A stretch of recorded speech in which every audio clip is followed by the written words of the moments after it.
October ತಿಂಗಳ 21ನೇ ತಾರೀಕಿನ ದಿವಸ ಘಟ್ಟಪ್ರಭಾ ಪೊಲೀಸ್ ಠಾಣೆಯ ದುಬ್ದಾಳ್ ಗ್ರಾಮದ ರೈಲ್ವೆ ಹಳಿಯ ಪಕ್ಕದಲ್ಲಿ ಒಬ್ಬ ವ್ಯಕ್ತಿಯ ಶವ ಕೊಲೆಯಾದ ಸ್ಥಿತಿಯಲ್ಲಿ ಪತ್ತೆಯಾಗ್ತದೆ. ಕೂಡಲೇ ಘಟ್ಟಪ್ರಭಾ ಪೊಲೀಸ್ ಠಾಣೆಯ ಅಧಿಕಾರಿ PI ಮುದ್ಲಾ ಮತ್ತು ಅವರ ತಂಡ ಸಿಬ್ಬಂದಿ ವರ್ಗ ಘಟನಾ ಸ್ಥಳಕ್ಕೆ ಭೇಟಿ ನೀಡ್ತಾರೆ. ಆ ಮೃತನ ದೇಹ ಪೂರ್ತಿ ನೆಕೆಡ್ ಸ್ಥಿತಿಯಲ್ಲಿ, ಅಂದರೆ ಪೂರ್ತಿ ಬತ್ತಲೆ ಆ ಸ್ಥಿತಿಯಲ್ಲಿ ಮತ್ತು ಅವನಿಗೆ ಬಲವಾದ ಒಂದು ದೊಡ್ಡ ಕಲ್ಲಿನಿಂದ ಜಜ್ಜಿ ಕೊಲೆ ಮಾಡಿದ ಸ್ಥಿತಿಯಲ್ಲಿ ಅದು ಪತ್ತೆ ಆಗ್ತದೆ. ನಮಗೂ ಮಾಹಿತಿ ನೀಡ್ತಾರೆ.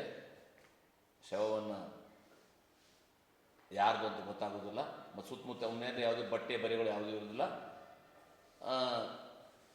ಅಂತ್ಯಕ್ರಿಯೆಗೆ ಇದಕ್ಕೆ ಪೋಸ್ಟ್ ಮಾರ್ಟಮ್ಗೆ ಎಲ್ಲ ಪ್ರೊಸೀಜರ್ ಫಾಲೋ ಮಾಡಿಕೊಂಡು ಠಾಣೆಯಲ್ಲಿ ಪ್ರಕರಣ ದಾಖಲು ಮಾಡಿಕೊಂಡು ಆ ರೈಲ್ವೆ ಹಳಿ ಪಕ್ಕದಲ್ಲೇ ಇದ್ದ ಜಮೀನ್ದಾರ ಒಬ್ಬರದ ಅಪರಿಚಿತ ವ್ಯಕ್ತಿಯದು ಫಿರ್ಯಾದಿ ಮೇಲೆ ಠಾಣೆ ಗುನ್ನೆ ನಂಬರ್ 195/2025 ಕೊಲೆ ಮತ್ತು ಕೊಲೆಯನ್ನು ಮುಚ್ಚಿ ಹಾಕಲಿಕ್ಕೆ ಪ್ರಯತ್ನ ಮಾಡಿದಂಥ ಕಲಂಗಳಲ್ಲಿ ಪ್ರಕರಣ ದಾಖಲಿಸಿಕೊಂಡು ತನಿಖೆ ಕೈಗೊಳ್ತಾರೆ.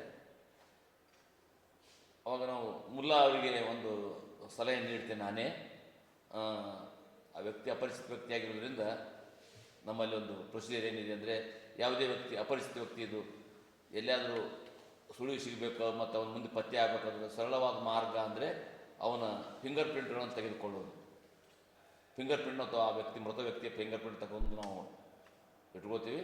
ಅದನ್ನು ಟ್ಯಾಲಿ ಮಾಡ್ಲಿಕ್ಕೆ ನಮ್ಮ ಫಿಂಗರ್ ಪ್ರಿಂಟ್ ಬ್ಯೂರೋಗೆ ಕಳಿಸ್ಕೊಡ್ತೀವಿ. ಮುಂದೆ ಆ ಫಿಂಗರ್ ಪ್ರಿಂಟ್ ಇವರು ನಮ್ಮ ಆ ವ್ಯಕ್ತಿ ಮೇಲೆ ಇದ್ದಂಥ ಚಿಹ್ನೆಗಳು, ಅಂದರೆ ಟ್ಯಾಟು ಮಾರ್ಕ್ ಇರ್ತವೆ. ಅವನ ಮೇಲೆ ಒಂದು ಬಲಗೈ ಮೇಲೆ ಒಂದು S ಮಾರ್ಕ್ ಇರ್ತದೆ, ಒಂದು ತ್ರಿಶೂಲ್ದ ಮಾರ್ಕ್ ಇರ್ತದೆ, ಮತ್ತು ಅವನ ಮೇಲೆ ಒಂದು ಕನ್ನಡದಲ್ಲಿ ಬರೆದಂಥ ಒಂದು ಅಕ್ಷರದ ಇದೆಲ್ಲ ಇರ್ತವೆ, ಅವು ಟ್ಯಾಟು ಮಾರ್ಕ್ ಇರ್ತವೆ. ಅದನ್ನು ಇಟ್ಕೊಂಡು ಎಲ್ಲ ಹುಡುಕಾಡ್ತಿದ್ದಾಗ ಕೂಡಲೇ ನಮ್ಮ ಫಿಂಗರ್ ಪ್ರಿಂಟ್ ಬ್ಯೂರೋದಿಂದ ಒಂದು ಮಾಹಿತಿ ಬರ್ತದೆ. ಈ ಮೃತ ವ್ಯಕ್ತಿ ಒಬ್ಬ ಕಳ್ಳತನ ಪ್ರಕರಣದಲ್ಲಿ ಹುಬ್ಬಳ್ಳಿ ರೈಲ್ವೆ ಪೊಲೀಸಲ್ಲಿ ದಸ್ಕಿರಿ ಆಗಿದ್ದ. ಅವನ ಫಿಂಗರ್ ಪ್ರಿಂಟ್ ಜೊತೆ ಹೋಲಿಕೆಯಾಗಿದೆ. ಈ ವ್ಯಕ್ತಿ ಹೆಸರು ತುಕಾರಾಮ್ ಬಸಪ್ಪ ಸಿಂಗೆ. ಇವು ನೇಟಿವ್ ಬಂದು ಅಥಣಿ ತಾಲೂಕು ಮಹೇಶ್ವಾಡಿಗಿ ಅಂತ ಅವರು ಮಾಹಿತಿ ನೀಡ್ತಾರೆ. ನಾವು ಅದನ್ನು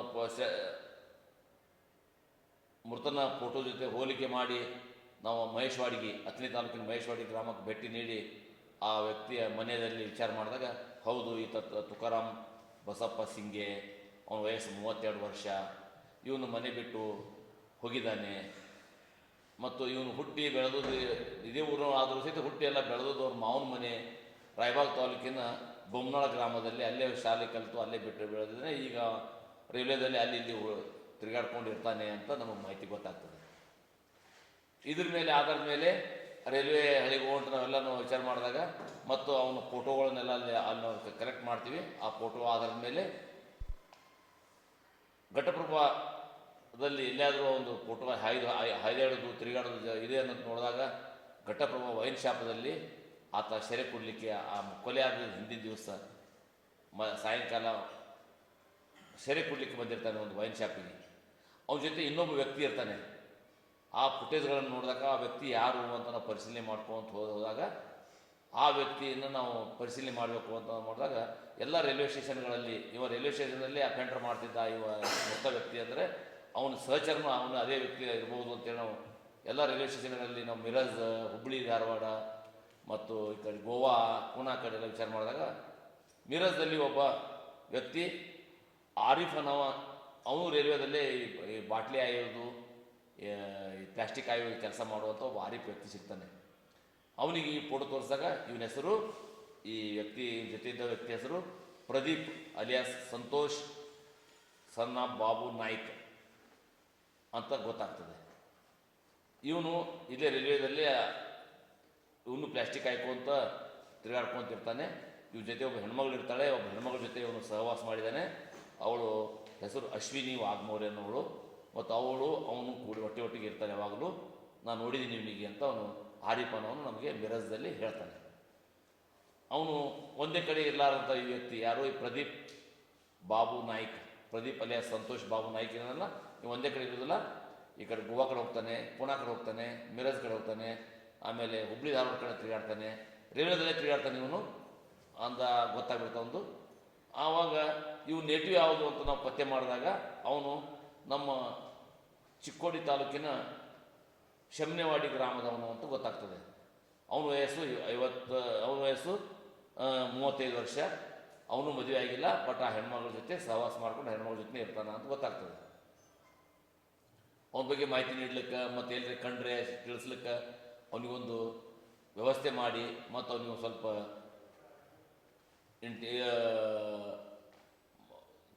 ಅವನಿಗೆ ಮಾಹಿತಿ ನೀಡ್ಲಿಕ್ಕೆ ನಾವು ಕೇಳ್ಕೊಂಡಾಗ ಆಯಿತು, ನನಗೆ ಏನಾರು ಬಂದರೆ ನಾನು ಮಾಹಿತಿ ಕೊಡ್ತೀನಿ, ಅವ್ನು ಇದ್ದರೆ ಮಾಹಿತಿ ಕೊಡ್ತೀನಿ ಅಂಥೇಳಿ ನಮಗೊಂದು ವಾದ ಮಾಡ್ತಾನೆ. ಆ ವಾದದಿಂದ ಅವನು ಒಂದು ದಿವಸ ಫೈನ್ ಡೇ ಪೂನಾ ಹತ್ತಿರ ನೀರಾ ಅನ್ನುವ ರೈಲ್ವೆ ಸ್ಟೇಷನ್ನಲ್ಲಿ ಇವನು ಕಾಣ್ತಾನೆ. ಯಾಕಂದ್ರೆ ಈ ಆರಿಫ್ನು ರೈಲ್ವೆದಲ್ಲೇ ಅಡ್ಡಾಡ್ಕೊತಿರೋದ್ರಿಂದ ಅವನಿಗೆ ಕ್ಲಿಯರ್ ಗೊತ್ತಾಗ್ತದೆ ಇವನು ಇಲ್ಲಿ ಬಂದಿದ್ದಾನೆ ಸರ್ ಅಂತ ಇವನು ಮಾಹಿತಿ ಕೊಡ್ತಾನೆ. ಅವನ ಜೊತೆನೇ ಇರ್ತಾನೆ, ಇರಪ್ಪ ನಾವು ಬರ್ತಾ ಇದ್ದೀವಿ ಅಂತ ಹೇಳ್ಕೊಂಡು ಅವನಿಗೆ ನಾವು ಮಾಹಿತಿ, ನಮ್ಮ ಪೊಲೀಸ್ ತಂಡ ಘಟಪ್ರಭಾ ಇನ್ಸ್ಪೆಕ್ಟರ್ ಮುಲ್ಲಾ ಅವರು ಮತ್ತು ಅವ್ರ ಸಿಬ್ಬಂದಿವರೆಲ್ಲ ತೊಗೊಂಡು ಆ ನೀರಾ ಅನ್ನೋ ಗ್ರಾಮಕ್ಕೆ ಅಂದರೆ ರೈಲ್ವೆ ಸ್ಟೇಷನ್ಗೆ ಹೋಗ್ತಿದ್ದಂಗೆ ಅವನಲ್ಲಿ ರೈಲ್ವೆ ಸ್ಟೇಷನ್ ಇಳಿದು ತಪ್ಪಿಸ್ಕೊಂಡು ಹೋಗ್ತಾನೆ. ಹೋದ ಕೂಡಲೇ ಅಲ್ಲಿ ಆ ನೀರಲ್ಲಿ ಒಂದು ರೈಲ್ವೆ ಸ್ಟೇಷನ್ OP ಇರ್ತದೆ, ಔಟ್ಪೋಸ್ಟ್. ಆ ಔಟ್ಪೋಸ್ಟ್ ಮಹಾರಾಷ್ಟ್ರದ ಔಟ್ಪೋಸ್ಟ್ಗೆ ನಾವು ಕಾಂಟ್ಯಾಕ್ಟ್ ಮಾಡಿ ಆ ಪೊಲೀಸರಿಗೆ ನಮಗೆ ಒಂದು ಮಾಹಿತಿ ಒಂದು ಫೋಟೋ ಕೊಟ್ಟಾಗ ಅವನು ಅಲ್ಲೇ ಅವರು ಹಿಡ್ಕೊಂಡ್ಬಿಡ್ತಾರೆ. ಅವನಿಗೆ ಆ ಔಟ್ಪೋಸ್ಟ್ ಪೊಲೀಸರು ಇರ್ತಾರೆ ನೀರಾ ರೈಲ್ವೆ ಸ್ಟೇಷನಲ್ಲಿ, ಆ ಪೊಲೀಸ್ ಹಿಡ್ಕೊಂಡು ಅವನಿಗೆ ನಮಗೆ ಹ್ಯಾಂಡ್ ಓವರ್ ಮಾಡ್ತಾರೆ. ಆವಾಗ ನಮ್ಮ ಪೊಲೀಸ್ ಹೋದ ಕೂಡಲೇ ನಮ್ಗೆ ಹ್ಯಾಂಡ್ ಓವರ್ ಮಾಡ್ತಾರೆ. ಅವನಿಗೆ ತಂದು ನಾವು ಎಂಕ್ವೈರಿ ಮಾಡಿದಾಗ ಹೌದು ನಾನು ಅವನಿಗೆ ಕೊಲೆ ಮಾಡೋದು ನಿಜ. ಆವತ್ತಿನ ದಿವಸ ನಾನು ಮತ್ತು ಅವಳು ಯಾರು ಆರಿಫ್ ಅಶ್ವಿನಿ ಇಬ್ಬರು ಒಟ್ಟಿಗೆ ಬಂದಿದ್ವಿ. ನಮಗೆ ಇವನು ಮೋಸ ಮಾಡಿ ನಾನು ಇಟ್ಕೊಂಡಂಥ ಹೆಣ್ಮಗಳ ಜೊತೆ ಇವನು ಅನ್ಯ ಸಂಪರ್ಕ ಬೆಳೆಸಿದ. ಅದು ನೋಡಿ ನಾನು ಅವನಿಗೆ ಕೊಲೆ ಮಾಡಿದ್ದೀನಿ ಅಂತ ಒಪ್ಕೊಂಡ್ಬಿಡ್ತಾನೆ. ಅದು ಇಲ್ಲಿಗೆಲ್ಲ ಕಾಂಟ್ಯಾಕ್ಟ್ ಇರೋದ್ರಿಂದ ಅದು ಕೊಲೆ ಆಗಿದೆ ಅಂತ ನಮ್ಗೆ ಒಪ್ಕೊಂಡ್ಬಿಡ್ತಾನೆ. ಡೀಪಾಗಿ ಇನ್ನೂ ಅವನಿಗೆ ರಿಕವರಿ ಮಾಡಿದಾಗ, ವಿಚಾರಣೆ ಒಳಪಡಿಸಿದಾಗ ಅವನು ಇನ್ನೊಂದು ವಿಷಯ ಡಿಸ್ಕ್ಲೋಸ್ ಮಾಡ್ತಾನೆ. 2022ರಲ್ಲಿ ಹುಬ್ಬಳ್ಳಿ ರೈಲ್ವೆ ಪೊಲೀಸರು ಒಂದು ಪ್ರಕರಣ ದಾಖಲಿಸ್ಕೊಂಡಿರ್ತಾರೆ. ಅದು ಕ್ರೈಮ್ ನಂಬರ್ 64/22. ಅದರಲ್ಲಿ 302, 201 ಆಗಿರ್ತದೆ. ಅದರಲ್ಲಿನೂ ಕೊಲೆ ಮಾಡಿ ಒಂದು ಕೊಲೆ ಮುಚ್ಚಿ ಹಾಕಿರ್ತಾನೆ. ಆ ಕೊಲೆಯಾದ ವ್ಯಕ್ತಿ ಅದರಲ್ಲಿಂದ ಬುಲ್ಲಿ ಮಹಾದೇವ ಅಂತ ಒಬ್ಬ ವ್ಯಕ್ತಿ. ಆ ಬುಲ್ಲಿ ಮಹಾದೇವನು ಕೇಶವಾಪುರದ ನಿವಾಸಿ. ಅವನು ಇದು ರೈಲ್ವೆದಲ್ಲೇ ಇದೇ ಥರ ಇವನ ಥರನೇ ಪ್ಲಾಸ್ಟಿಕ್ ಆರಿಸೋದು, ಅಲ್ಲಿ ಅಲಿಮಾರಿ ಆಗಿ ತಿರುಗಾಡುವಂಥ ವ್ಯಕ್ತಿ. ಅವರೆಲ್ಲ ಸಹಚಾರ ಇರ್ತಾರೆ. ಯಾವುದೋ ಕಾರಣಕ್ಕಾಗಿ ಅವನಲ್ಲಿ ವೈಮನಸ್ಸಾಗಿ ಅವನು ಕೊಲೆ ಮಾಡಿ ಗಟ್ಟರದಲ್ಲಿ ಹಾಕಿರ್ತಾನೆ. ಆ ಗಟ್ಟರದಲ್ಲಿ ಹಾಕಿದಾಗ ಅವರು ಪೊಲೀಸರು ಅದನ್ನು ಅಪರಿಚಿತ ಶವ ಅಂತೇಳಿ ಪತ್ತೆ ಮಾಡಿ ಆ ಶವವನ್ನು ಯಾರ್ದಂತ ಗೊತ್ತಾಗಲಾರ್ದೆ ಆ ಪ್ರಕರಣ ದಾಖಲಿಸ್ಕೊಂಡು ನಂತರ ಅದನ್ನು ಸೀಪ್ ಮಾಡಿರ್ತಾರೆ. ನಾಪತ್ತೆ ಅಂತ ಪ್ರಕರಣ ಮುಚ್ಚಾಕಿರ್ತಾರೆ. ಅದು ಹುಬ್ಬಳ್ಳಿ ಪೊಲೀಸರು. ಈತ ಆ ಕೊಲೆ ನಾನು ಮಾಡಿದ್ದೀನಿ ಅಂತ ನಮ್ಮಲ್ಲಿ ಒಪ್ಕೊಂಡು ನಮಗೆ ಹೇಳಿಕೆ ನೀಡೋದ್ರೊಳಗೆ ನಾವು ಹುಬ್ಬಳ್ಳಿ ರೈಲ್ವೆ ಪೊಲೀಸರಿಗೆ ಕಾಂಟ್ಯಾಕ್ಟ್ ಮಾಡಿದಾಗ ಹೌದು ಈ ಪ್ರಕರಣ ನಮ್ಮಲ್ಲಿ ದಾಖಲಾಗಿದೆ, ಈ ವ್ಯಕ್ತಿ ಇದು ಅಪರಿಚಿತ ವ್ಯಕ್ತಿ ನಮ್ಮಲ್ಲಿ ಸಿಕ್ಕಿದ್ದ, ಅವನು ನಾವು ಕೇಸ್ ದಾಖಲೆ ಮಾಡ್ಕೊಂಡು ಪತ್ತೆ ಆಗಲಾರ್ದಾಗ ನಾವು ನಾಪತ್ತೆ ಎಂದು ನಾವು ಕ್ಲೋಸ್ ಮಾಡಿದ್ದೀವಿ ಅಂದಾಗ ನಾವು ಅವನಿಗೆ ಎಲ್ಲ ಮಾಹಿತಿ ಕೊಟ್ಟು ಕೂಡಲೇ ರೈಲ್ವೆ ಪೊಲೀಸರು ಬಂದು ನಮ್ಮ ಮುಂದಿನ ನಾವು ತಮ್ಮ ಪ್ರಕರಣದಲ್ಲೂ ಇವನಿಗೆ ಪೊಲೀಸ್ ಕಸ್ಟಡಿ ತೊಗೊಂಡು ಆ ಪ್ರಕರಣವನ್ನು ಬೆಳಕಿಗೆ ಚೆಲ್ಲಕ್ಕೆ ಕಾರಣ ಆಯಿತು. ಈ ರೀತಿ ಘಟಪ್ರಭಾ ಪೊಲೀಸ್ ಠಾಣೆಯ ಒಂದು ಪ್ರಕರಣ ಕೊಲೆ ಪ್ರಕರಣ ಮತ್ತು ಹುಬ್ಬಳ್ಳಿಯ ಇನ್ನೊಂದು ಕೊಲೆ ಪ್ರಕರಣ, ಈತನಿಂದ ಈ ಆರೋಪಿ ಪ್ರದೀಪ್ ಅಲಿಯಾಸ್ ಸಂತೋಷ್ ಬಾಬು ನಾಯ್ಕ್ ಇವನು ಮಾಡಿದ್ದನ್ನು ನಾವು ಪತ್ತೆ ಮಾಡಲಿಕ್ಕೆ ನಮ್ಮ ಘಟಪ್ರಭಾ ಪೊಲೀಸ್ ಇನ್ಸ್ಪೆಕ್ಟರ್ ಮುಲ್ಲಾ ಮತ್ತು ಅವರ ತಂಡ ಸಿಬ್ಬಂದಿ ವರ್ಗ ತುಂಬ ಚಾಕಚಕ್ಯದಿಂದ ಕೆಲಸ ಮಾಡೋದ್ರಿಂದ ಸಾಧ್ಯ ಆಯಿತು ಅಂತ ನಾನು ತಿಳಿಸಲಿಕ್ಕೆ ಬಯಸ್ತೇನೆ. Thank you. ಪುಣಾದಲ್ಲಿ ರೈಲ್ವೆಯಿಂದ ಇಳಿದು ಓಡಿ ಹೋಗ್ಬಿಟ್ಟಾಗ ಪತ್ತೆ ಹಚ್ಕೊಂಡು ಬಂದಿರ್ತಾರೆ. ನಾನು ಹೇಳ್ತೀನಲ್ಲ, ನಮ್ಮವರು ಹೋಗ್ತಾ ಇದ್ರು ಪತ್ತೆ ಮಾಡಲಿಕ್ಕೆ, ಬಟ್ ಅಲ್ಲಿ ಪೊಲೀಸ್ ಸಹಾಯನೂ ಮಾಡಿದ್ದಾರೆ. ನಮ್ಮ ಅವರು ನೀರಾ ಪೊಲೀಸ್ ಸ್ಟೇಷನಲ್ಲಿ OP ಇರ್ತಲ್ಲ, ಆ ಪೊಲೀಸರು ಸಹಾಯ ತೊಗೊಂಡು ಒಟ್ಟಿಗೆ ಅವರು ಬಿಡ್ಲಿಕ್ಕೆ ಸಹಾಯ ಮಾಡಿದ್ದಾರೆ. ಇಲ್ಲ, ಹೆಣ್ಮಗಳಲ್ಲಿ ಪಾತ್ರ ಇಲ್ಲ. ಅವಳು ಸಾಕ್ಷಿ ಮಾಡಿದ್ದೀವಿ.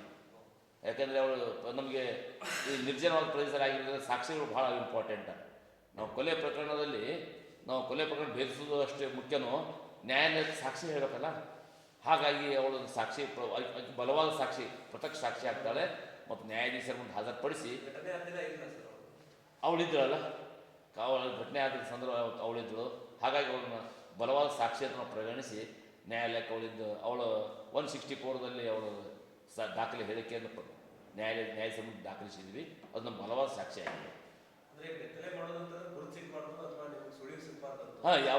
ಯಾವುದೇ ಸುಳಿವು ಸಿಗಬಾರ್ದು ಮತ್ತು ಇದರಿಂದ ಮತ್ತೆ ಬೇಗ ಪೊಲೀಸ್ ಪತ್ತೆ ಮಾಡ್ಬೋದು ಅನ್ನೋ ಲೆಕ್ಕದ ನಾವು ಪೂರ್ತಿ ಅವ್ನ ಬಟ್ಟೆ ಬರಿ ಎಲ್ಲ ಒಯ್ದು ಆ ಕಡೆ ಎಲ್ಲೋ ನೀರಲ್ಲಿ ಒಗೆದಿದ್ದ ಅದನ್ನು ನಾವು ಇವನು ಪತ್ತೆ ಏನು ದಸ್ತಗಿರಿ ಮಾಡಿದಾಗ ಎಲ್ಲಿ ಒಗೆದಿದ್ದಾನೆ ಅದನ್ನು ಹೇಳ್ದ. ಮತ್ತು ಅವನಿಗೆ ಕಲ್ಲು ಎತ್ತಿ ಹಾಕಿದಲ್ಲ, ಆ ಕಲ್ಲು ಎತ್ತಿ ಹಾಕಿದ ಕಲ್ಲನ್ನು ತೋರಿಸ್ದ. ಅವನ್ನೆಲ್ಲ ವಶಪಡಿಸ್ಕೊಂಡು ನಾವು FSL ಕಳಿಸಿ ವೈಜ್ಞಾನಿಕ ತನಿಖೆಗೆ ನಮ್ಗೆ ಅನುಕೂಲ ಆಯಿತು. ಸುಡೋಕೆ ಪ್ರಯತ್ನ ಪಟ್ಟಿದ್ರು. ಅದು ಇಲ್ಲ, ಮುಖಕ್ಕೆ ಇಲ್ಲ, ಮುಖ ಗುರುತಾಗಿತ್ತು. ಅದರಿಂದ ನಮ್ಗೆ ಮುಖ್ಯವಾಗಿ ಅವನು ಪತ್ತೆ ಆಗಲಿಕ್ಕೆ ಕಾರಣ ಅಂದರೆ ಆ ಫಿಂಗರ್ ಪ್ರಿಂಟ್ ತೊಗೊಂಡಿದ್ದೇವಲ್ಲ, ಅವನು MOB ಆಗಿದ್ದ. ಹಳೆ ಕೇಸ್ ಅವೆಲ್ಲ ರೈಲ್ವೆದಾಗ ಅಲ್ಲಿ ಸಿಕ್ಕಾಕೊಂಡು ಮಾಡಿರ್ತಾರಲ್ಲ ಆಗಿದ್ದ.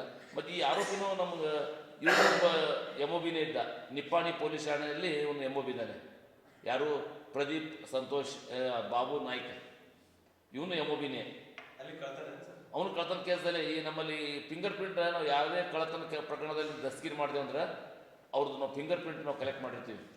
ಮತ್ತೆ ಮುಂದೆ ಎಲ್ಲಿಯಾದರೂ ದಸ್ತಗಿರಿ ಆದಾಗ ಅವ್ರದ್ದು ಅದು ಟ್ಯಾಲಿ ಮಾಡ್ಲಿಕ್ಕೆ ಅನುಕೂಲ ಆಗ್ತದೆ ಅಂತ ಹೇಳಿ ನಾವು ನಾವು ಅಪರಿಚಿತ ಶವಗಳದ್ದು ನಾವು ಪತ್ತೆ ಮಾಡಲಿಕ್ಕೆ ನಾವು ಅನುಕೂಲ ಆಯಿತು. Cheapest method of the investigation ಇದು ಪತ್ತೆ ಮಾಡುವಂಥ ಸಾಧನ. ಒಂದು ಕೇಸಿಂದ ಮತ್ತೊಂದು ಕೇಸ್ ಪತ್ತೆ ಆಯಿತು. ಎರಡು ಪ್ರಕರಣದಲ್ಲಿ ನಮ್ಗೆ ಅನುಕೂಲ ಆಯಿತು. ಅದು 2021 22ರಲ್ಲಿ ಆಗಿತ್ತು. 2022 ಪ್ರಕರಣ ಹುಬ್ಬಳ್ಳಿ ರೈಲ್ವೆ ಪೊಲೀಸ್ ಸ್ಟೇಷನ್ದಲ್ಲಿ ಪ್ರಕರಣ ದಾಖಲಾಗಿ ಅದು ಪತ್ತೆ ಆಗದೆ ಅದು ಸೀನಾಪತ್ತೆ ಅಂತ ಅದು ಮುಗಿಸಿಬಿಟ್ಟಿದ್ರು. ಅದು ಸೀನಾಪತ್ತೆ ಆಗಿತ್ತು. ಇದರಿಂದ ಮತ್ತೆ ಅದು ಪತ್ತೆಯಾಗಿ ಮತ್ತೆ ಪ್ರಕರಣ ಓಪನ್ ಆಯಿತು. Thank you.